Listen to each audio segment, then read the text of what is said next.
ապաշխարությունը ոչ միայն զղջումն է, այլև վերադառնալու ցանկությունն է, այդ որոշումը կայացնելն է, սիրելիներ։ Մարդ պետք է իր զղջումի մեջ, իր սխալի մեջ նաև որոշում կանգնեցնի, որ այլևս ես ընկած չպիտի մնամ։ Եթե ես հիմա ընկած եմ, ես պետք է ամեն ինչ անեմ ոտքի կանգնելու համար։ Եթե ես հիմա ստրուկի կարգավիճակ ունեմ, ես կարող եմ իմ որդիության պատիվը վերականգնել։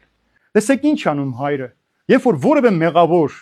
որոշում է կայացնում, որ ինքը այլևս մեղք չի գործելու, ոտքի է կանգնում, իբրև նոր մարդ ապրելու, Աստված առաջին ինքն է վազում այդ մարդուն։ Եվ ոչ միայն գրկում է, այլև համբուրում է։ Սա կարող է անել նա, ով ամենաշատն է մեզ սիրում, ով ուրախ է մեր փրկության համար, ոչ թե մեր մարդկային կյանքի պես, որ մենք երբեմն չենք հանդուրժում այն մարդուն, ով մի ժամանակ մեղավոր է եղել։ Եթե մեկը մի օր թմրանյութ է օգտագործել կամ գողություն արել կամ դավաճանություն իր ամուսնուն է դավաճանել, հավերժ այդ մարդիկ մեզ համար մերժված են ու հանցագործ են, մեղավոր են, մենք իրենց հետ չենք ուզում շփվել, նույնիսկ մեր տան դուռն ենք փակում այդ մարդկանց առջև։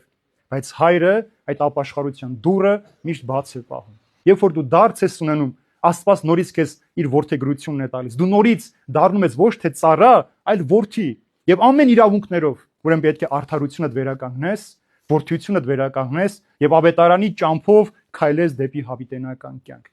Մեր փրկիչն է Հիսուս Քրիստոս, ով երկնքից իջավ, խաչվեց ամեն մեկիս համար, որպեսզի մեր պես մեղավոր մարդը փրկություն ունենա։ Շատ հաճախ մարդիկ տարիներով եկեղեցու մեջ են, այդպես էլ չեն կարողանում հորը սիրել այնպես, ինչպես պետք է սիրել։ Երբ որ իրենց կողքը նստում է մի մեղավոր մարդ, իրենք դժգոհությամբ են այդ մարդու կողքը նստում։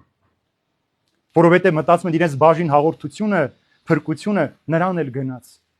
Սա ամենասարսափելին է մեր քրիստոնեական կյանքի մեջ, սիրելիներ, որ մենք մեղավոր մարդու դարձով չենք ուրախանում։ Հակառակը սկսում ենք այդ մարդու անցյալը ամենտեղ պատմել։ Ես շատ հաճախ են ինձ հարցնում, այս մարդը ինչի է եկել եկեղեցի։ Սրան ինչու ես թողում որ գա եկեղեցի։ Դու գիտես ինքը ով եղել ժամանակին։ Գիտենք ով է եղել, բայց մենք ուրախանում ենք իր նոր մարդ լինելու համար, որ ինքը հասկացել է, որ իր մեղավոր կյանքը կորստյան է տանում, ինքը ուզում է նոր մարդ դառնալ, եւ մենք պետք է օգնենք այդ մարդուն։ Շատ հեշտ է ընկածին ոտքով հարվածել, ավելի ցած նետել, բայց դու պիտի կարողանաս այդ ընկածին բարձրացնել։